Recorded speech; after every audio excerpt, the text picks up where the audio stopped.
Thank you guys for catching, us live. Matt always, pulls, one hell of a crowd. Definitely the results are there. Humble guy, and if you guys don't follow him, for the new people, I know we got a couple of new people, go follow Matt, connect with him. But Matt and I really haven't, been, live together or whatever since we did a webinar together with Leah, right? And so I know you're crushing it. You're speaking all over the place, man. You're like tearing it up. And I took a few months off and came back, and I got a heavy schedule. And you even got me back working out and stuff, right? And so I love it. It's like the last piece that I got to put back to my puzzle of getting everything ready for 2014. So I love it, man. You inspire me for sure. But why don't you go ahead and tell everybody just a little bit about yourself? This is a production call. Thursday is our agent attraction calls. Matt definitely has top production here at EXP and just across the board with all brokerages, franchises, boutique, independents, all of that stuff. So Matt, so just, quickly, like, do an intro, like, who are you, where are you at, and then like, let's get into reflecting on our webinar, because we said a lot of stuff going into the shift. And I think we're really, correct me if I'm wrong. I feel like we're in a third phase of a 4-phase shift. And I felt like you and I were in phase 1 when we did our webinar, right? And I really feel like this winter is gonna, it's separation season. I really believe that, and we're gonna see who the people are that are doing it right, like you, and we're gonna see the people that weren't doing it right. But go ahead, give them a little bit about yourself, and then I want to kind of hop into seeing if we predicted or we were right what happened, and then where maybe our victories or defeats. Because I also won a lot of battles, but I also learned some lessons, and so we'll also set the tone for where we're going in 2014. I believe this is going to be my best year ever in terms of a collective package of how I approach it. But we'll get to that. But that's what you should expect here today. So what's up, Matt? Who are you? What's up? And why the hell should they be listening to you? Yeah, man. I love it. Blessed to be here. Love giving back and helping others. It's by the way, before I go too far, it's 2024, not 2014. You're 10 years behind. 2024. Yeah. I wish it was 2014. Those were some epic years too. So thank you. Yeah. I run Matt Smith Real Estate Group. We are number 1 team in the state of Missouri. We number 1 on our marketplace 7-8 years in a row. We're on pace. Last quarter kind of snuck up on us with the market just completely tanking down 40%. We're still absolutely destroying the marketplace, but our business kind of slowed down a bit because of those external factors, which we'll dive into why that's actually a good thing in this webinar. But we'll close the year out 750 units, somewhere around there, depending on how the next few weeks go in our business. But hold on, what did you say? We'll close out 700 to 750 in Missouri. Yeah, Midwest. I love it. What's the volume look like on something like that? I know, we have to build these machines to process it's in true traditional teams, but what's the volume on something like that? Yeah, so we'll end up 165, 170, 170 million this year. I'm proud of you, man. Congratulations. Yeah, thank you. Yeah, so it's been a journey for sure, and learned a lot of lessons. And to be honest, I've not been more excited than I am right now. I've learned a lot of lessons, and excited to share some of those today. And I'm more ingrained in my business right now than I have been in a long, long time, and it's fun again. And so excited to share some of those lessons with people today. I'm glad that, you said that, because it doesn't matter what stage of the game that you're in, you have to do whatever is necessary. For an example, I'll kind of lay some groundwork with what I've seen you do. It's like, you just don't, build a piece of your business and move on to it, without having to step back into it or that role or that responsibility at least a few times. I can remember when you were building and you were laying, the foundation, one perfectly, heavy brick at a time, to build your empire. And the listing piece was a very special piece of your business. You were still going on listing appointments, and you were the listing agent, right? And so being able to delegate, that core piece, you had, a little bit of trust around that, and then you got burnt a few times, right? Sure. And so and it's like that one quote. It's like, well, if I train them and they leave, it's like, but what if you don't train them, right? And they stay, right? Like, yeah. And so it's kind of like a catch 22. And so you have to develop the people. And I was actually talking with somebody last night about this, find someone that can do it at least 75%, 80% as well as you, and go on and build a new pillar, a new income pillar in your business. So we're, like the next, lay the next brick, right? And you had to step back into the listing agent role. They left for another company, a competitor, so on and so forth. But that was like what, your third time, and then it worked. And so you haven't had to step back in it. But then you got back in. You got the traditional team building down, the marketing, the predictability in your pipeline, and you're building the modern team now, and taking this show on the road. And it's like amazing to watch. Because I've known you for what, five years now or something like that, 6 years maybe. Yeah, 6 years. Hell yeah. And it's like I tell people, man, Matt used to shoot videos and he had the results and he did like really no engagement and any of that stuff. I'm like, these people like need to know who he is, but he kept documenting his journey, right? And the social proof was there, but you stay consistent with the videos and your goal with sharing the message from stage or the front of the room, because you really like are passionate about serving people and that servant heart. And then out of nowhere, it just seemed like your videos, views are blowing up, the engagement's blowing up, and everybody's knowing who Matt Smith is, right? And now with it, where we're at right now, I'm even stepping back into my business. Live and Direct's coming back. You're going to hear me making some calls, converting, pre-qualified stuff, setting listing appointments, buyer stuff. And so that's coming back soon. And some people were like, don't you think that's kind of a waste of your time, or you did that for 8 years? But I'm getting back to the basics. And we talked about that on the webinar, right? Yep. And you drilled that home, and then I was really giving some scripts and some other things, but we were just going to war. Yeah, but the bullets have been firing for a long time. So what do you mean when you say that you're having to get back in the trenches or the weeds or whatever? You're having to step back down, but not all the way back down to like taking listing appointments, are you? No. So I'm not doing any of the client facing stuff. I mean, so I am, but so yeah, I'll break that down. So I think we have an array of all kinds of people on the call. So let me start with the team leader that's been out of production for a while. Perfect. The biggest mistake that I made, and I've seen others make, because I'm privileged to be a coach, one of John Cheplak's coaches as well, and I coach some of the top teams across the country. And so I get to see behind the curtains of a lot of different organizations, a lot of different agents, et cetera. And I think one of the mistakes that was made is when it was so good for so long, we became, whether we intended to or not, a lot of leaders led from their ivory tower, and just everything worked, right? It didn't matter what you did, it worked because of the market conditions. It was the unicorn marketplace that created lackadaisical leadership, created holes in the bucket, so to speak. And so one of the things when I say diving back in, I'm diving back in to fill those holes in the buckets. I'm very intent with my team on a daily basis. I'm a part of the huddles, part of the role plays, part of building systems with operations to fill those holes as we just kind of got lackadaisical on the importance of customer service and the client experience, and just everywhere in our business. If you just step back and you look, did it get better over the last 3 to 4 years? Or did you let things slide and set a new standard for your organization, for yourself, for your team? And so I'm a big believer in standards. And when we talk about standards, we talk about like production standards and standards for your health or your fitness, et cetera. But I'm a big culture guy, right? And I believe culture comes first. And when I had to talk with our leadership team this morning on this, if you walk by a piece of trash on the floor and don't pick it up, you set a new standard. If you let someone say something that's not that big of a deal, but they got off script and didn't set the appointment because they didn't go past one more objection, you set a new standard. If you let one person answer the phone incorrectly and didn't convert that lead, or didn't meet that buyer, or didn't do the presentation correctly, any of these little things that we let slide sets a new standard for ourselves, for the people we lead, et cetera. And so I believe culture, sales skills, this business is a living, breathing thing. It is getting better or worse every single day.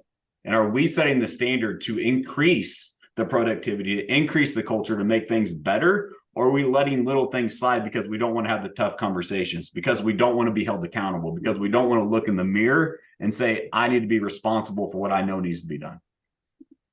Dude, you just said a lot there. And when I'm looking around, I've been in this game a long time, right? And so those little details matter, and that's going to give you the edge. When we're in the market that we were in, like the last at least 5 to 7 years, it covered up a lot of weaknesses, right? And Yes. so, I love the walk past the piece of trash deal. It's like if you really want to see what somebody's made out of, I heard a guy on a podcast. It was not in real estate, and he did an interview, and they brought him the interviewer or the interviewer a cup of coffee, and if they didn't wash that their own coffee cup or take it to the sink and at least rinse it out, right? They didn't hire that person Yep. because that is the standard and that's not what they believe in, right? And so that being able to be self-sufficient, and those little things really really matter because that's what you're going to tolerate, and you are going to be your weakest link with that stuff, right?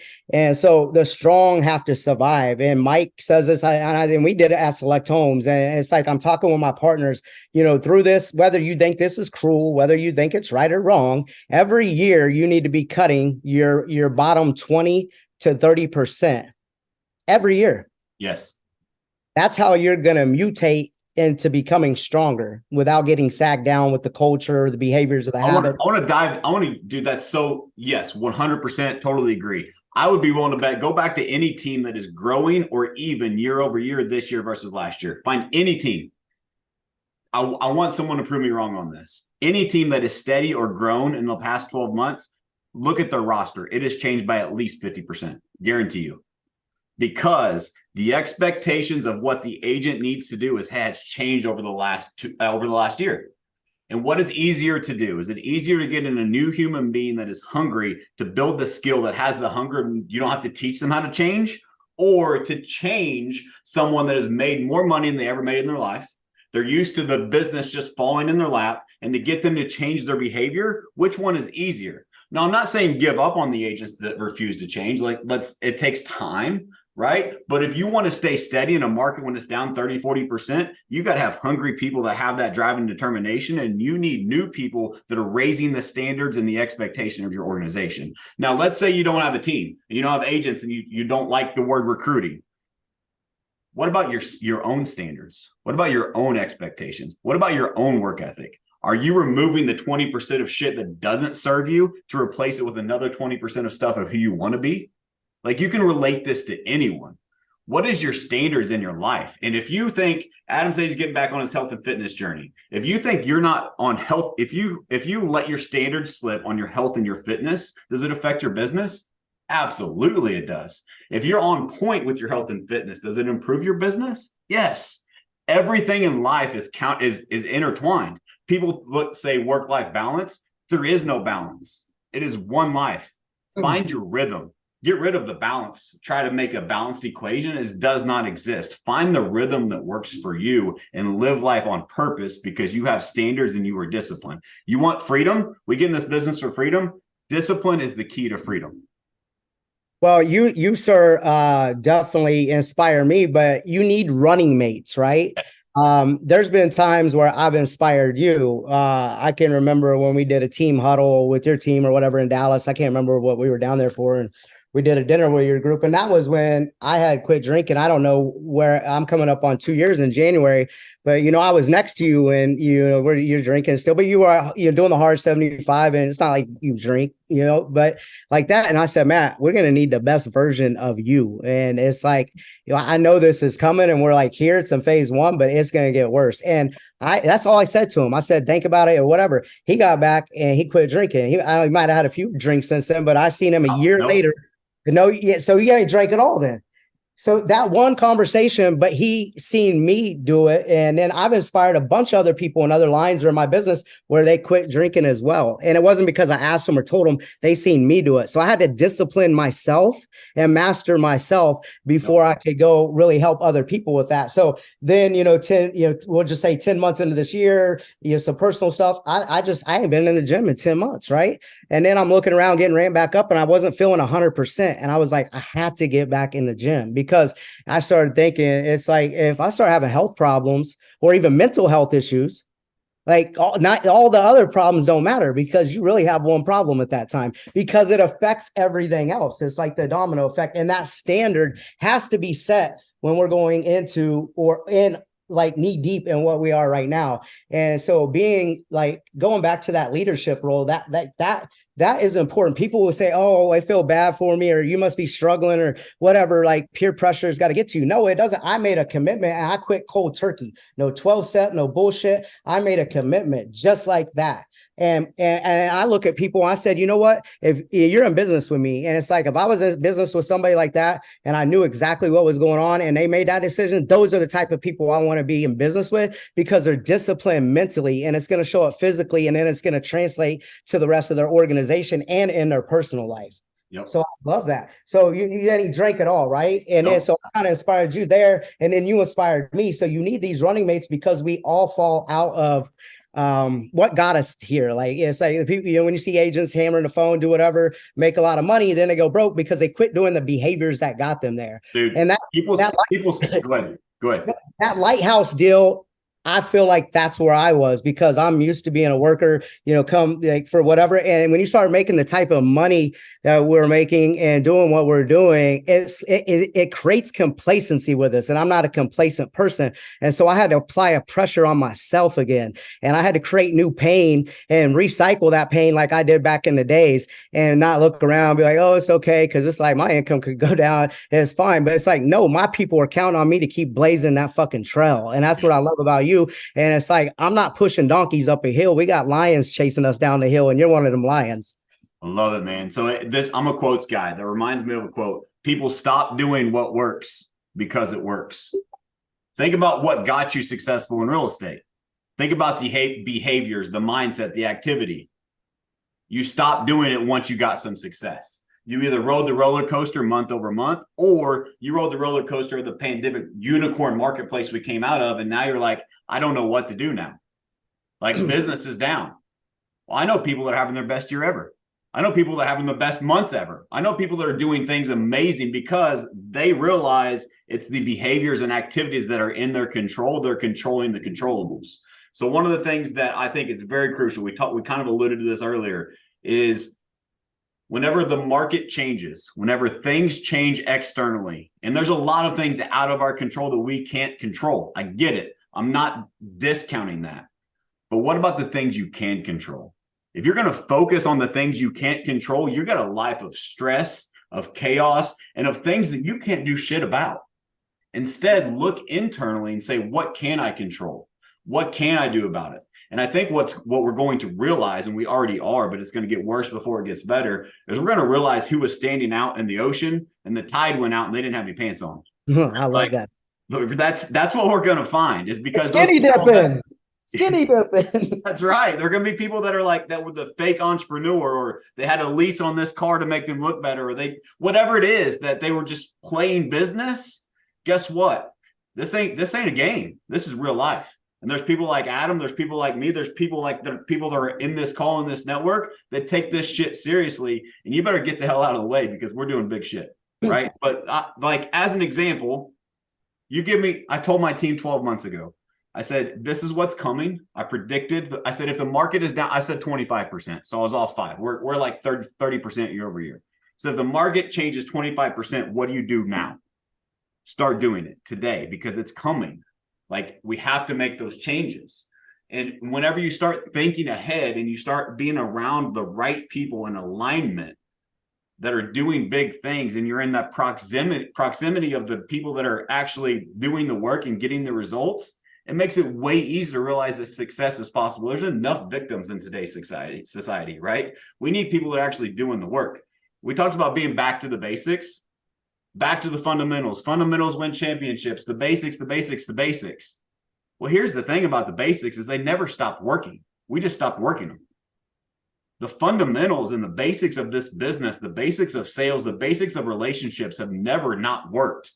We just try to find the magic bullet to get around the work that is required. And hard work, especially in a changing marketplace, is part of the recipe to success. You just got to do it. You can't avoid it. Yeah, and it's interesting. And if they don't want to do it, they got to be part of the 20%, 30% that gets cut every year. And and it isn't like personal, right? That's how you're really going to strengthen your team. And you're so true, man. I shot a video when Gerbic, I was just telling somebody this yesterday. I talked a lot of real estate yesterday. That's why my voice is probably a little raspy, but that unlearn and relearn is hard for even veterans, right? I fired when Gerbic turned over his company and gave me ownership, broker, left handful of other people. I was building the transactions department. He had the listing core process and inbound stuff through radio. We brought internet leads in, outbound stuff, and we needed the buyer transaction coordination stuff as well. And so we had a guy that was penning 9, 10 houses a month, selling right under 100 homes. He'd been with Gerbic forever. I had to fire him because he wasn't responding to my leadership. And so I had to change 20, 30% of that fish tank water and put new water in there because he was messing up the whole ecosystem. And Gerbic didn't step on my toes, didn't, undo, my decision, even though he thought I was wrong.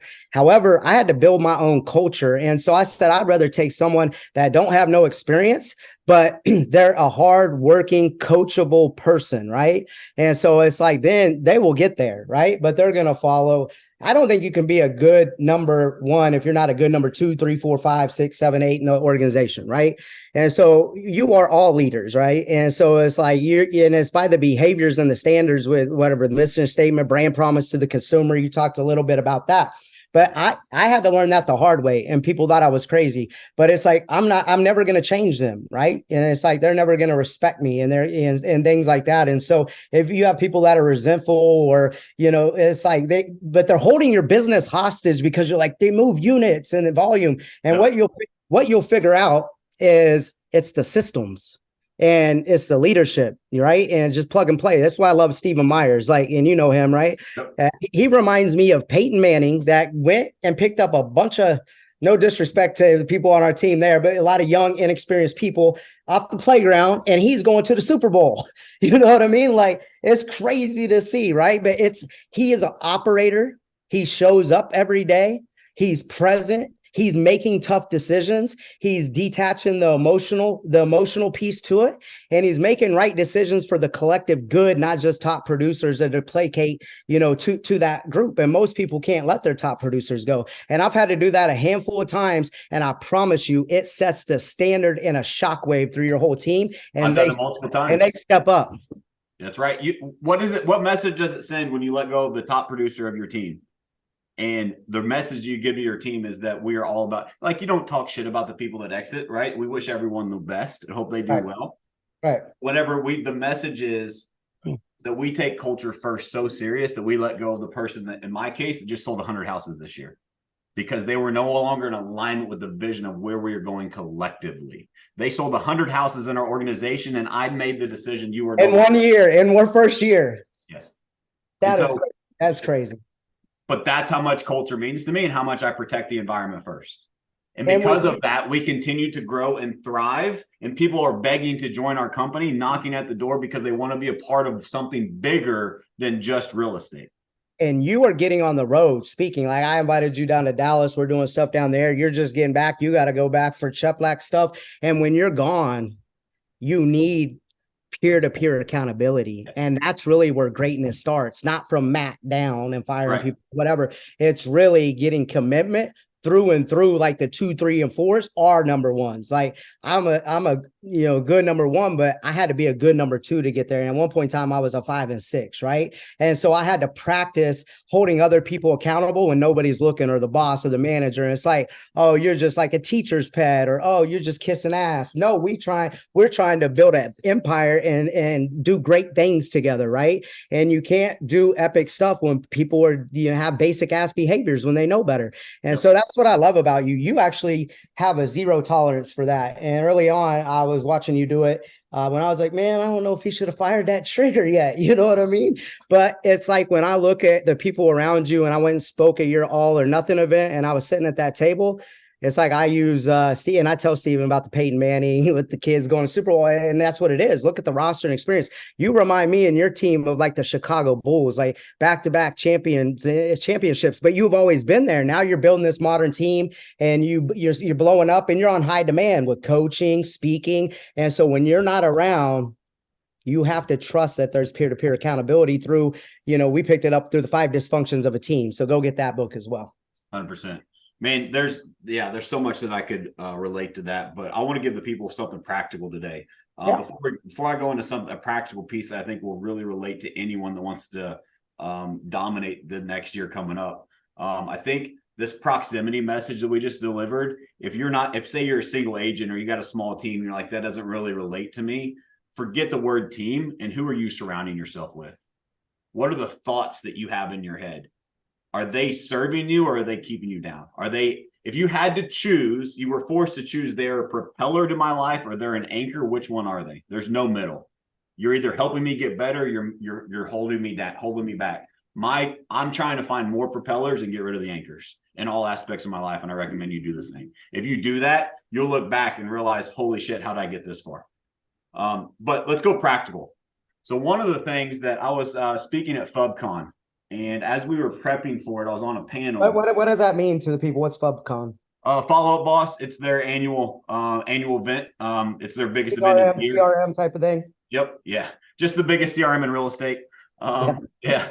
So I think there's 2,500 people there. And so it was a really good event for this year, right? With this marketplace, it was a really good event. It was a high ticket event. So it was a really good event. But one of the things and out of respect to the panel, one of the things as we were prepping is like, I have massive respect for them. They're all doing great things. But one of them said, how do you deal with the changes in this changing marketplace? And he said, I'm just going to stay alive until 2025. And I let him finish his talk. And I'm like, dude, I could not disagree more. Like, I want you to be in my marketplace. If your mindset is, I'm just going to stay alive until 2025, dude, I will destroy you. Like, out of respect, I think you're running a great business, but you got to check your mindset. Like, you just want to survive, or do you want to see these challenges as the biggest opportunity you have in your life? Because that's how I see them. Like 12 months ago, when I was telling my team to prepare for 25% market shift, I said, I hope it happens tomorrow. I want it now, because that opportunity, I'm going to pivot, I'm going to shift, I'm going to take action. And I know someone is going to win, and it's going to be us. Like, that's how confident I am in myself and my abilities, because I've proven it to myself time and time and time again. Adam mentioned it. I hate even saying that, because I promise you, I'm one of the most humble people you ever meet. But you challenge me in a tough, give me a challenge, give me something tough. Let's go. I'm the most competitive human being you ever meet on the planet. And I want to compete against people who have the mindset of, well, I'm just going to stay alive until 2025. No, I'm going to make 2024 my best year ever. And the market share that I gain will probably be the toughest thing that I will ever do in my life, but I will own it for a lifetime. No one will ever take it back. And you are going to do what others are unwilling to do. And that's why you're going to be living like others can't. And that's why what got me here, and I tell people it's what I did 5 years ago. So I'm even having, to break myself down to get a new breakthrough, right? And to do that same thing. And Matt, without a doubt, is the most humble person. I know when people says that, it's like, trust me or whatever, but without a doubt, he is, to the point where his numbers were getting so big with the team. I'm like, you need to go to Cheplack to get reprogrammed. And he thought he was going there for coaching. We're coaching with Cheplack for a few months, and he's one of the top coaches there. So that reframing and somebody believing in you and giving you that confidence, but he's seen it around other people. He's growing through units and production, but he had to see other people demonstrate leadership in that role. And then boom, he's been off and running. And I love the new confidence, right? Because you unwaver, you make a decision, and we're not looking in the rear view mirror. Right. And I love that. And it's like, you got to be right more than you're wrong. You know what I mean? And you have been, and I love that. And the biggest opportunity is like how I made my name in a down market. I made my name in the last recession. And that's what I tell people. It wasn't about the money. It was about the experience. It was about what I was developing into to achieve those results. So when the market did start to turn around, we outgrew the market because we were prepared. And everybody was like, how the hell did you guys shoot top 10 in Little Wichita, Kansas, and all this other stuff? Because when everybody was complaining, when everybody wasn't working the fourth quarter, when everybody else was focused on, blaming all these external things, we were doing the work. day and night. And I was talking about that yesterday, and it blew up, but it wasn't overnight success. It was like black bamboo. And if you guys don't know the black bamboo story, that's what Gerbic used to tell me. Cause I'm like, we need a better script. There's got to be a better process or checklist, but we kept, refining them. But Mike said, go look up the story with black bamboo. And that's exactly what happened. You can take care of something, water it, give it sunshine, nurture it. And I think it's like, it's like some years or something. I had to go look like, and you don't see anything. It doesn't sprout or anything. And then in a matter of a few days, it shoots up 7, 8 feet in the air. And that is crazy. So you have to have faith that you planted the seed and you're taking care of it, and the breakthrough is going to happen. And I know scoreboard and numbers and money matter, but if you're in this for money, you're in it for the wrong reason. 100%, man. The day my life changed was the day that I changed my perspective, and I threw my calculator away and said, these people aren't commissions, they're people, and I'm going to serve them at the highest level. My life has never been the same ever since. So 100% agree with that. You know what I struggle with? I haven't logged into my RevShare, dashboard in, I don't know, maybe 8 months. And I used to log into that thing multiple times a day, refresh. It was like a video game, right? With expansion. But it was started to mess with my mental model and how I was approaching people and how I started my day. And I said, if the numbers are down or this or that, I can't let it affect then how I apply myself. Whether it's more aggressive or assertive or like I don't do anything, right? And it's like it paralyzes most people, right? And so I said, you know what? I cut the news out. That's one thing that I did. I quit watching the news. I cut certain people out of my life, very close people here recently, and it was painful to go through that process and detoxing. I had to also get a reality check with myself, not on the money, but why the fuck am I doing what I'm doing? People were starting to ask me about retirement, like maybe you just need to fall back a little bit. And it's like, I haven't even had my best year. I died within my 5 years of EXP, if you really know everything I've been through. And so I've been building this comeback and building myself out of the ashes to have the best year ever, to make sure everything's in alignment. My health, my mindset, my study. But Matt said it best, getting back and working with your people, because when they see you not working above them and just telling them, but you're working beside them and you're doing, that's going to inspire them to show up and do the hard stuff as well. And so the message that we take into our, ears and we listen to, that's what we start to believe. That is what you think is what you create. And the number one person you spend the most time speaking with is yourself. And so if you're reading this bullshit and you're worried about lawsuits, I'm getting calls over the 5.6 billion and all the bullshit settlement. And it's like, the game will change. Yes. But it's like, so what? How does that affect you right now and the actions you're taking to set yourself up for 2014 or 2024? Sorry. It's like, it doesn't. You have to take action through that. And so I had to cut things out, because you can be a Matt Smith, you can be an Adam Bailey, but you know what? We put our pants on just like you. The same wind blows on us all. I get beat the hell up. I know Matt has been beat the hell up, but you know what? It's how we bounce back, and the people are going to respond the way that we respond. And it's kind of like, I got a 9-year-old, Matt has some kids. I can tell my son this and that, or it's like, hey, don't drink, whatever. But if he's like, my dad quit drinking, my dad does this, I don't have to speak much. So say less and do more. And I promise you the big results will come in that capacity. Most lessons are caught and not taught. I'm going to say that again. Most lessons are caught, not taught. Do more acting, do less telling. Right. So let me give you an example of, I love the example with your son. I've got many of those with my kids too. My favorite job in the world is being a dad by far.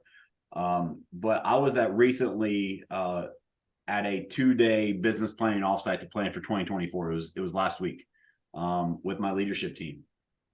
And the question got posed, one of the issues that we discussed was the lawsuit stuff, right? And so I let it go on for a few minutes, and I said, guys, really, why are you worried about this? That was my question. Why are you worried about this? And they kind of paused for a little bit, and they said, actually, we're not. And I said, what do you mean? And what they came to was, because I'm not worried, they're not worried. They said, well, we know you'll figure it out, and you'll tell us what direction to go, and it'll work. I'm like, awesome. So we can remove this from the issues list. They said, yep. I said, awesome. Cool. Let's keep going.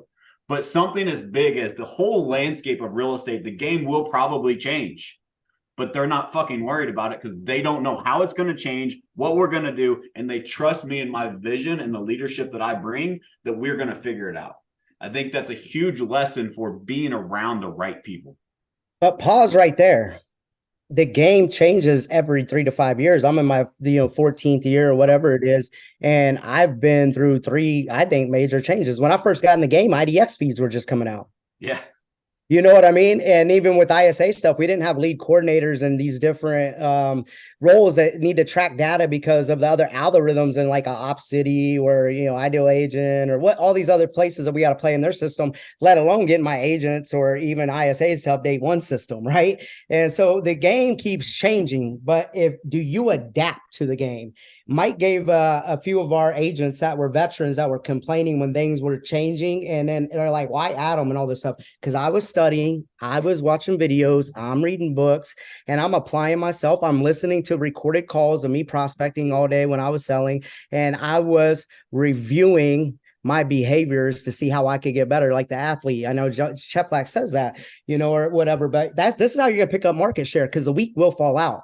And it's tough right now, but as the week fall, you'll pick up mind share and market share a lot more frequently and easy. But you have to have the mind share before you get the market share, and you're not going to get the mind share if you don't have the mind share of your agents. By demonstrating behavior and they have confidence in you because you're a lion. It's like a dog can never lead a pack of lions, but a lion can lead 1,000 dogs into battle, and those dogs are going to go to battle and win. You know what I mean? And so you have to be a lion, but everybody wants to be a beast until it's time to do beast shit. And that's what I love about you is it's that Midwest work ethic. And I tell a lot of people when they ask me about expansion and other things, put your money where your mouth is. Like, for example, people are like, how are you selling houses up in Toronto? We have a team, we generate leads up there, not just the modern team, but the traditional team, how I defaulted into some of that stuff. When I was going up there, I was speaking, 3 people would show up. I'm sleeping on a couch or a floor. I'm investing money, pumping a lot of money into. I put a lot of money into that market as well. This last time I was up there, barely put together, haven't been up there in 3 years. It organically started growing. That room was packed. And we had the lions there, the production there, and it was all education and production based. We were signing the most amount of people up that we probably were ever signed up out of all of the trips up there. It's because I got the lions in front of the room, and they're demonstrating leadership of how they are making these pivots and change in real life time. And if you're unwilling to change and pivot, who moved my cheese? And it's like, you're going to sit there and just die. It's like, no, you're going to have to go find the cheese again until it gets moved. And so go pick up that book, Who Moved My Cheese? And that is a great book as well to give your team. I read it to my kids. Actually, there's a kids version. Yeah. I love it. So I want to talk, dude, you hit on so many points. I want to get back to the tactical stuff. What's the tactical stuff you're going to do in 2024? And then I'll come right behind you. Dude, I believe simple solves the complex.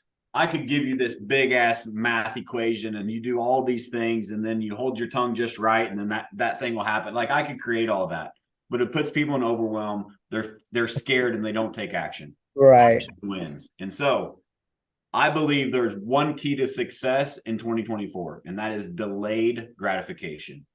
Are you willing in this instant gratification world to do the work necessary today, tomorrow, next week, next month, for 90 days, maybe even 6 months before you look up and say, all right, now what are the results? And so what are those actions? I broke it down and I hope someone proves me wrong. If you give me 15 hours a week, 15 hours a week, and you do it for the next 6 months, tunnel vision, no distractions, getting a little bit better each day, you will dominate this marketplace. The crazy thing is anyone can do these things, but very few will. I'm going to say it again. There's nothing here that is complicated, and it's 15 hours a week. If you do 15 hours a week, anyone can do this. You will be absolutely extraordinarily successful in any marketplace. That still so few people will choose to do the activities required. So number one, give me 15 minutes a day. 15 minutes educating yourself on the market, your local market, the national market. It could be your presentations, educating yourself on something to make you get better. 15 minutes every single day. Number two, 15 minutes huddling with your team, with your coach, with a mentor with like-minded individuals that are there to give you their takeaways from the day before. You lay out your plan of today I'm going to accomplish A, B, C, and they're willing to hold you accountable. You have to have accountability.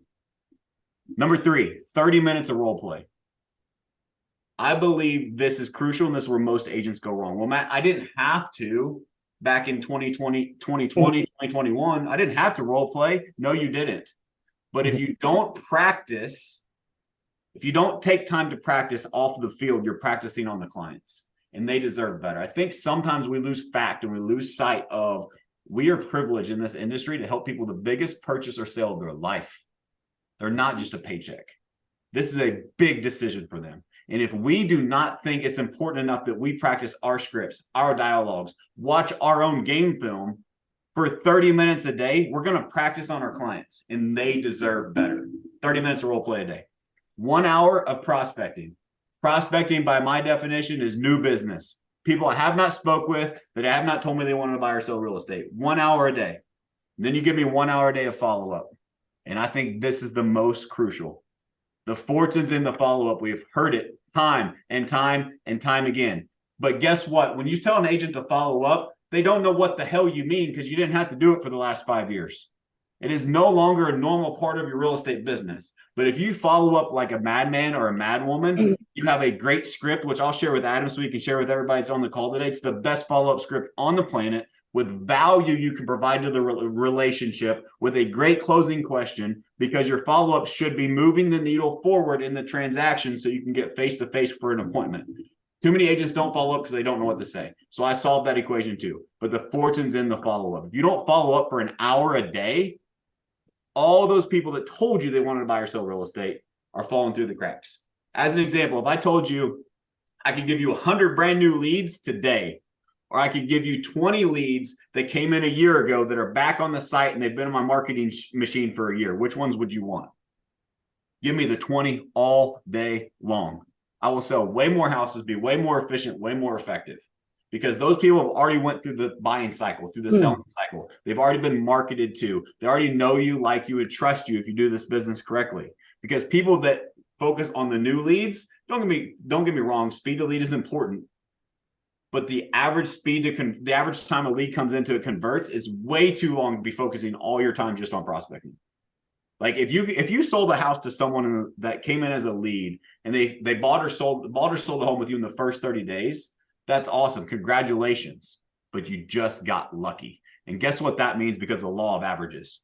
There's all kinds of studies out there, but the averages are 18 months to 18 months for online lead, roughly around there before it converts. So that means that you have other people that are 3 years in your database that are going to convert. But we don't think about the 3 years. We only think about that one that we got lucky. And we want more of the ones that come in that are the ready to buy or sell now. But realistically, you get in a marketplace with somebody like me, somebody like Adam. We got them 3 years ago, and we've been nurturing them the whole time. We've been providing value the whole time. And they're already working with us when they make the decision. And so you're wasting your money on that lead. I love it, dude. Just a recap here. I'm going to make some edits to this, and it's a mine because and now I got a question for you in terms of prospecting and follow-up. Are you breaking those two out in terms of the time of that hour?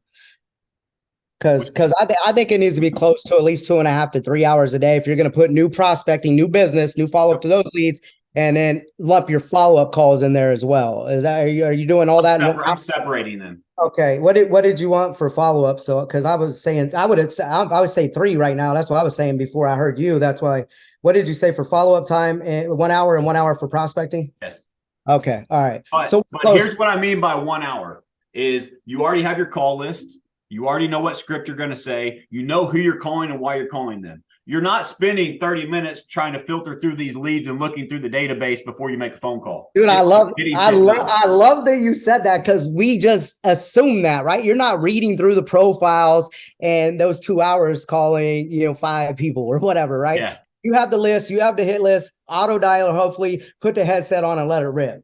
That's right. I'm glad that you clarified that, man, because it's like, Well, that should just be a given. No, it shouldn't, because complacency was created in this market. And let's go back to price reductions. If you haven't been in this business in the last 5 to 7 years, you don't know what a price reduction is. But let me take this a little bit farther in terms of Matt telling you studying the game. You're going to have to tell a story through the data. And that's what most people haven't been able to do. They've been taking it on the highest, they've been hiring the agent that's willing to list at the highest price, right? Here's what Mike, when we were in this market, Mike said you have to be able to deliver bad news to them people, stay in rapport, educate them through the data and the storytelling. And most people is not going to argue with their own conclusion or their own voice. And so there's a collaborative close where they are closing their self because they can visually see the data and the optics to that, right? And they are agreeing, and they might not like what you said, but they know that you are the market expert. And that's why you're going to get the listing, not at your price, at market price. And it is going to be below what everybody else says. And you have to be able to walk away from listings. I see so many people, oh, we'll just take listing, get a sign in the yard. It's like that survival shit. Get to 20, 25 or whatever, 20, 26. It's like, no.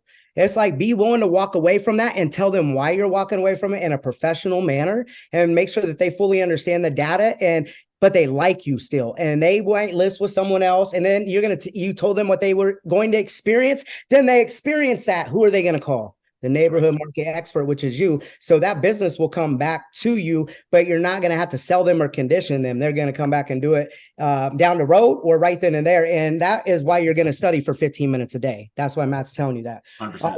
The team lead stuff, it's like doing instead of telling. We've already kind of touched that. That's simple with the team lead stuff. You're developing them into the next lion, right? The role playing. This is so under like appreciated, because it's like you can sit there and role play every single morning for the 30 minutes, 15, whatever you do with your team, and they're going to pick up from other people or little techniques or formulas or answer and ask, acknowledge and ask, and structure calls, optimize closing formulas.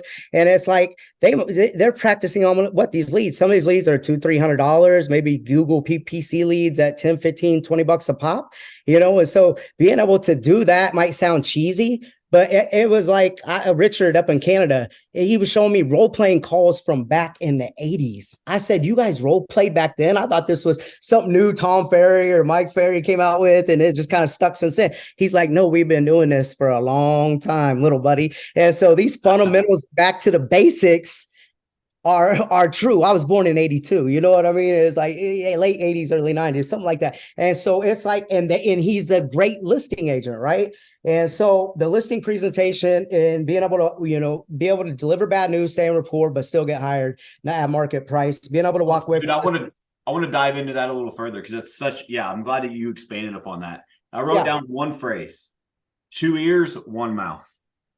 So here's where salespeople go wrong in trying to deliver education and information. Their intentions are pure and they want to educate the consumer, but you have to ask great questions, and you have to allow them to take through the path of self-discovery through stories of similar people in similar situations, and asking questions you already know the answer to.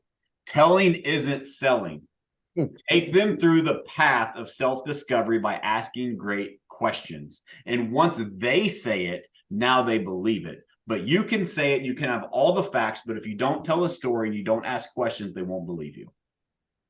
I'm going to put 2 more little drops on what you said to add on to what Matt said, because that is core. It's it. And I wanted to explain why. So thank you for acknowledging that. Appreciate that, Matt. I believe that you also need to work in video. I don't want to attach a time to it, but you need to look at something like passive prospecting. You know what I mean? And getting hyper local with the education, the humor, and the fun, not just on the data or the analytics, but the neighborhood show and tell and stuff like that, right? Facts tell, stories sell. Get out there and tell the story in the community, show it off, have humor. People are attracted to people that crack jokes and have fun. When I started first speaking, I was too damn serious. Now I like working some jokes and some humor, make fun of myself a little bit, right? And it's like I had a whole different audience that was attracted to that. And so that video piece is going to be important, so you don't have to always be outbound. You can create some inbound and have some evergreen content that is prospecting on the internet for you, hyper keyword. And there's some AI stuff. There's a story I'll tell you.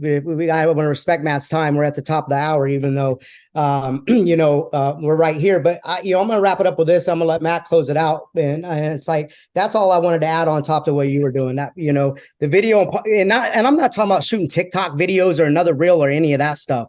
Great content that is going to be evergreen and found and pulled into the world, not disrupted and pushed into the world like a storyline or a post or anything like that lives for a day, a week, 24 hours. This stuff is going to live and doing it right. And so that I would highlight that, because that's a different piece of the game that we didn't have back then. You were watching me take a video from YouTube just to get it on Facebook, to see a video on Facebook. The game technology has always been changing. We just evolved with it. Here's what I want to tell you that Matt has drove home, and why me and Matt are very similar. And it's like, I love our partnership. And I ain't talked to Matt for a while, but we're gearing up into 24. And I wanted to kick this off with him. We are doing life together. And that's what I've been telling people. This isn't about coaching. This isn't about training. This isn't about, we're playing chess, they're playing checkers, or see where people are going. We're developing ourselves. And that personal development is a big message of what I'm spitting on the road, because that's what got me here. And where I am going and my goals, I have to develop into that person. It's not another lead. It's not a better model. It's not another, expansion partnership lead to show them the EXP Explain model. It's about me, and it's in my spirit and me becoming that person. And it's like, when I listen to people talk about the games they're playing or the strategies or the tactics, some of my best coaching and impact had nothing to do with that. It was about keeping people in the pocket and keeping them focused. We all struggle with that. We all fall out of the pocket, and that gets us in the roller coaster effect, just on a different level. And complacency sets in even at the highest level. And we have to trick ourselves, and we have to play mind games on ourselves. But when I take this serious, like when I was speaking in Canada, Matt's daughters are counting on me. Matt's wife, Amanda's counting on me. Matt's counting on me. We are doing life together. You see what I'm saying? And that's the difference when you take that type of responsibility with your team, with the agents, with your clients. And that's the game changer, because if you're not growing, not through transaction and volume and any of that shit, growth is personal, and you need to make it personal again. Dude, yeah. So that reminded me of so much. And I'll close it out with this. I do got to run. Yep. Is on the life thing is, again, don't worry about work-life balance. Find your rhythm. Find what works for you. Live life on purpose for the people you want to live it for yourself. The drinking. So I haven't drank since August of last year. So it's been a year and a half-ish. And I'm arguably in the best shape of my life. I have more mental clarity, more focus, and it's not about me. We had go to the boards from some people on our team, which is a quarterly exercise that we do. We remake commitments. Where are you at? Where are you going? Why are you going there? Type of thing. And I had 3, maybe 4 people that decided they were going to quit drinking because they wanted more clarity in their life. But that's what I told you. You're more present. Yes. They wanted to be better versions of themselves for their families. Talk about like emotions. Whenever you are able to impact people's lives forever by the person you decide to be, that's why we're here. That's what makes it different. And that's why we're going to win regardless of the marketplace. Go Google the butterfly effect. That's just what he broke down to you. Matt, I love you. You are an amazing leader. You're amazing father, dad. Yeah, it's like, I'm blessed, man. And it's like, there's a lot of different, choices out there. And a lot of people are like, follow this, the big dogs. What we're doing here, that's different. Stephen Myers, he's doing, he's going to be at 1,000, this next year. He might do 700, whatever. Just a few years ago, he was at 30. He is the EXP and left and came back. It isn't about EXP. It's not necessarily following people. Find people that are going to invest in your life. You know what I mean? Not share tactics or strategies. And that butterfly effect happened with Matt with the conversation at dinner. And it's like, they're going to model your behavior. And Matt's like, if Adam's going to do it, it's like, we got to lock in and do this together, because it's up to us, not the market blaming or anything else. We got to blame ourselves. I had to come to terms with that. You might not need to stop drinking, but for me, that was a linchpin and a big obstacle of getting me to the next level. And so I don't know what you need to do to get your fire lit again, or to remove your linchpin so you can get back to explosive growth, but figure it out, connect with your people, and be authentic and stay true to who you are and own that shit and just do it. I gotta go, Matt. Love you, bro. Love you How too, can man. people Appreciate find you? it. What's your Instagram handle? Matt Smith EXP. All right, brother. I'll talk to you soon. Check out All or Nothing in Real Estate for more free content. Yeah, private Facebook group. Go join it. Yep. Thanks, Adam. Appreciate you. Hey, sir.